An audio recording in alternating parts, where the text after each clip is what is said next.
Assalamualaikum warahmatullahi wabarakatuh. Halo semuanya, saya Faristi dari Prodi Ilmu Komunikasi Universitas Muhammadiyah Bengkulu.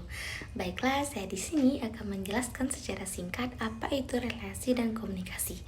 Relasi menunjukkan adanya kualitas hubungan, yaitu adanya keakraban, keeratan. Relasi dibentuk oleh komunikasi atau produk komunikasi.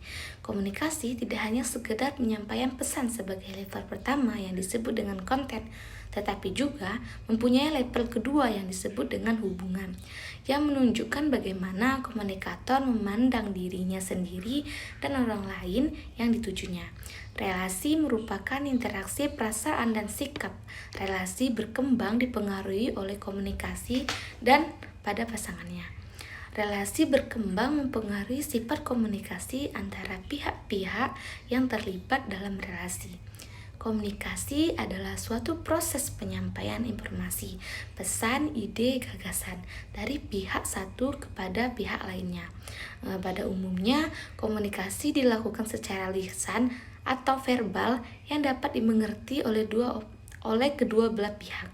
Apabila tidak ada bahasa verbal yang dapat dimengerti oleh keduanya, komunikasi masih dapat dilakukan secara menggunakan gerak-gerik badan, menunjukkan sikap tertentu, misalnya seperti tersenyum, menggelengkan kepala, mengangguk bahu. Cara seperti ini disebut dengan komunikasi nonverbal. Tentu saja kita sebagai mahasiswa jurusan komunikasi, kita sama-sama memahami apa itu komunikasi secara umum dan secara singkat yang sudah kita ketahui. Hubungan komunikasi dan relasi dalam pekerjaan sosial. Pekerjaan sosial dapat melakukan proses pertolongan, tidak pernah lepas dari komunikasi dan relasi. Komunikasi saling bertukar informasi. Hubungan tekanannya kepada aspek emosional. Komunikasi dan hubungan merupakan konsep dasar dalam proses pertolongan. Komunikasi merupakan pertukaran informasi antara dua orang atau lebih. Dalam proses pertukaran terjadi kegiatan memberi, mengirim, menerima, dan memahami pesan di antara orang-orang berinteraksi. Pesan-pesan tersebut merupakan lambang-lambing dan pada lambang begitu melekat arti dan maknanya. Dalam proses komunikasi timbul tanggapan.